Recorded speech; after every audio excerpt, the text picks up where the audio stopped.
অবিলম্বে মিথ্যা মামলা প্রত্যাহার করে তাদেরকে মুক্তি দিতে হবে।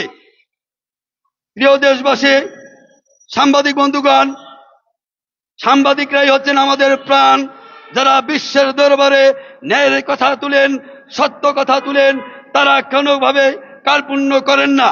আপনারা এই সনাতনীদের পাশে থাকবেন, সনাতনীদের মনের কথাগুলো আপনারা বিশ্ব দরবারে বাংলাদেশের সুশীল সমাজ থেকে সর্বোচ্চ রাজনৈতিক নেতৃবৃন্দের কাছে, সমগ্র বাংলাদেশের জনগণের কাছে আমাদের এই সত্যগুলো তুলে ধরবেন। আমরা চাই বাংলাদেশের শান্তিতে বসবাস করার। আমরা এখনই আমাদের সভাপতির নির্দেশ ক্রমে আমরা আমাদের মূল এজেন্ডায় চলে যাব। জয় শ্রীরাম। আমাদের নির্বাহী সভাপতি, ওনার আদেশ, আর 2-1 মিনিট অপেক্ষা করো, এর ভিতরেই তোমরা শুরু করে দিও। আমাদের ছাত্র মহাজোট উপস্থিত, আমাদের যুব মহাজোট উপস্থিত, আমাদের স্বেচ্ছাসেবক মহাজোট উপস্থিত, আমাদের মহিলা মহাজোটের নেতৃবৃন্দ আসতেছে, মূল মহাজোটের সিনিয়র নেতৃবৃন্দ অধিকাংশ এসে উপস্থিত হয়েছেন। যারা এখানে উপস্থিত হয়েছেন তাদেরকে অসংখ্য অসংখ্য বাংলাদেশ জাতীয় হিন্দু মহাজোটের পক্ষ থেকে, গোবিন্দদার পক্ষ থেকে, দীনবন্ধুদার পক্ষ থেকে, বিজয়দার পক্ষ থেকে, প্রদীপদার পক্ষ থেকে, প্রতিভাবাসীর পক্ষ থেকে তাদেরকে আন্তরিক শুভেচ্ছা অভিনন্দন। জয় শ্রীরাম, জয় শ্রীরাম। আমরা একটা এমনই জাতি, সত্য কথা বলেও সেটা প্রচার করতে পারি না। এই ফেসিবাদী, এই ভণ্ড, এই যারা মৌলবাদীতে বিশ্বাস, সেই ধরনের সরকার যদি বাংলাদেশে থাকে তাহলে কোনোভাবেই সত্য উদ্ঘাটন হবে না।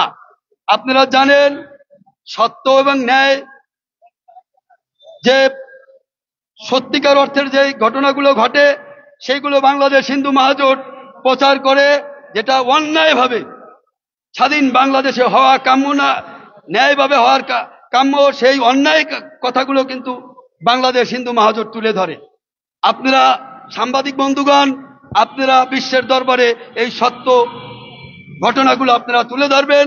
আমাদের ন্যায় অধিকার, ন্যায্য অধিকার আমরা দাবি করি, সেই দাবি দেওয়াগুলো আপনারা তুলে ধরবেন, যাতে করে যারা বাংলাদেশ ক্ষমতায় আছেন বা থাকবেন তারা যেন আমাদের এই সত্য জিনিসগুলো দেখে আমাদেরকে দিতে পারেন, অধিকারগুলো প্রতিষ্ঠা করতে পারেন। আমরা অল্প কিছুক্ষণের মধ্যেই আমরা আমাদের শুরু করব। আমাদের ছাত্র মহাজোটের নেতৃবৃন্দ চলে আসছেন, আমাদের সিনিয়র নেতৃবৃন্দ ছাত্ররা চলে আসছেন, যুব মহাজোটের সিনিয়র নেতৃবৃন্দ অধিকাংশ চলে আসছেন, স্বেচ্ছাসেবক মহাজোটের নেতৃবৃন্দ চলে আসছেন, মূল মহাজোটের নেতৃবৃন্দ চলে আসছেন। অ্যাডভোকেট গোবিন্দ প্রামাণিকজি অল্প কিছুক্ষণের মধ্যেই আমাদের মাঝে উপস্থিত হবেন। তার উপস্থিতির পরেই আমরা হয়তো আমাদের মূল বক্তব্যে আমরা চলে যাব। কিছু কথা বলেন, কিছু কথা বলেন, বলতে থাকেন, বলতে থাকেন, বলেন। হেমন্ত কথা বলেন, কিছু বলতে চান?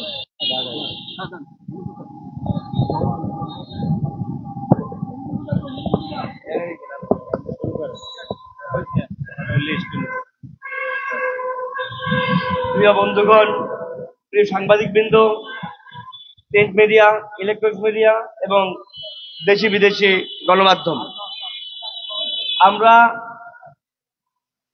এক একটা কারণ নিয়ে এক এক সময় আমরা এই প্রেস ক্লাবের সামনে দাঁড়িয়েছি। বিগত সময়তে আপনারা দেখেছেন, আজও তাই ধারাবাহিকতায় আমরা দাঁড়িয়েছি। আজকে যে আন্দোলন, আজকে যে দাবি, সে দাবিটি আজকেই প্রথম নয়। এই দাবিটি আমাদের দীর্ঘদিনের। আমাদের বাংলাদেশ জাতীয় হিন্দু মহাজোট কেন্দ্রীয় কমিটির মহাসচিব অ্যাডভোকেট গোবিন্দ প্রামাণিকের দাবি, তার পক্ষে আমরা একাত্মতা ঘোষণা করে 2006 সালে আমরা হিন্দু মহাজোট গঠন করেছি। অ্যাডভোকেট গোবিন্দ প্রামাণিক, যিনি এই দাবিটি 1987 সাল থেকে করে এসছেন এবং তিনি একটি রিট করেছিলেন যেখানে বলা হয়েছিল যে সংখ্যালঘুদের জন্য পৃথক নির্বাচন এবং সংরক্ষিত আসন দাবিটি ছিল। সেই আমাদের দাবিটি ছিল 1987 সাল থেকেই। তারপরে আমরা হিন্দু মহাজোটের মাধ্যমে 2006 সাল থেকে আমরা তৎপর হয়েছি এই দাবিটিকে সামনে নিয়ে আসার জন্য। তো তারই ধারাবাহিকতায় আজকে আমাদের দাবিটি বেশ প্রতিষ্ঠার মুখোমুখি হয়ে এসছে। আমরা দেখেছি যে সংখ্যালঘুদের জন্য যদি সংখ্যালঘুদের সুরক্ষা দিতে হয় তাহলে এদেশে পৃথক নির্বাচন এবং সংরক্ষিত আসন যেটি পূর্বেও ছিল সেই পূর্বের ভাবধারাটি এখন আবার পুনরায় চালু করার জন্য আমরা আবেদন করেছি। যে দাবিটি 1955 সালে আওয়ামী মুসলিম লীগ থেকে যেদিন খোলস পাল্টিয়ে আওয়ামী লীগ হলো সেদিন থেকেই এই পৃথক নির্বাচন ব্যবস্থাটি বন্ধ হয়ে গেল। সেদিন ছিল ঢাকার সদরঘাটের রূপমহল সিনেমা হলে আওয়ামী লীগের 3 দিন ব্যাপী জাতীয় কাউন্সিল অধিবেশন। সেই কাউন্সিল অধিবেশনের প্রথম অধিবেশনে হোসেন শহীদ সোহরাওয়ার্দী তার আত্মজীবনীতে লেখা আছে যে তিনি সর্বপ্রথম দাবি করেন এই পৃথক নির্বাচন বন্ধ করার জন্য এবং তারই পরিপ্রেক্ষিতে সেই পৃথক নির্বাচনটি বন্ধ হয়ে যায়। আমরা সেটিকে আবার পুনরায় পুনঃপ্রবর্তনের জন্য দাবি জানিয়েছি বিভিন্ন সরকারের কাছে। এই যাবৎ পর্যন্ত যতগুলো সরকার ছিল সকল সরকারের কাছে আমরা দাবি জানিয়েছি, কেউ আমাদের এই কথার কোনো কর্ণপাত করেনি।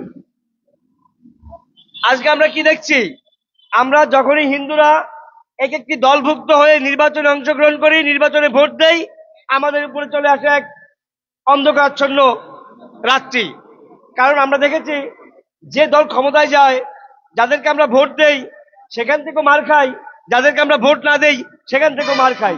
তাহলে এই মার খাওয়ার সংস্কৃতি বাংলাদেশে চলেছেই এবং চলতেই থাকবে যদি কিনা আমাদের পৃথক নির্বাচন ব্যবস্থা এবং সংরক্ষিত আসন না থাকে।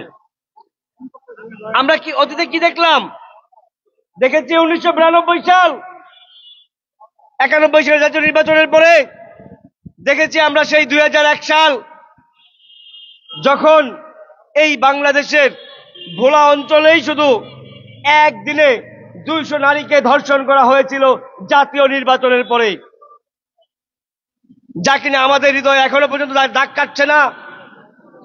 এবং সে বছর হিসেবে দেখা যায় 18,000 নারী ধর্ষিত হয়েছিল। সেই নির্বাচনের পরে হিন্দু নারী ধর্ষিত হয়েছিল 18,000। 25,000 বাড়িঘর লুটপাট হয়েছিল, অগ্নিসংযোগ করা হয়েছিল হিন্দুদের বাড়িঘরে, লুটপাট করা হয়েছিল হিন্দুদের ব্যবসা প্রতিষ্ঠান বাড়িঘর। তাহলে আমরা কি দেখছি, একের পর এক আমরা সেখান থেকে বের হয়ে আসতে চাই। সেখান থেকে বের হয়ে এসে আমরা জাতীয় সংসদে সহ সর্বক্ষেত্রে সংরক্ষিত আসন এবং পৃথক নির্বাচনের মাধ্যমে আমাদের হিন্দু জনগোষ্ঠী Immigration to Canada. We provide the best quality service and solution for Canada immigration. Please visit our website and contact for details.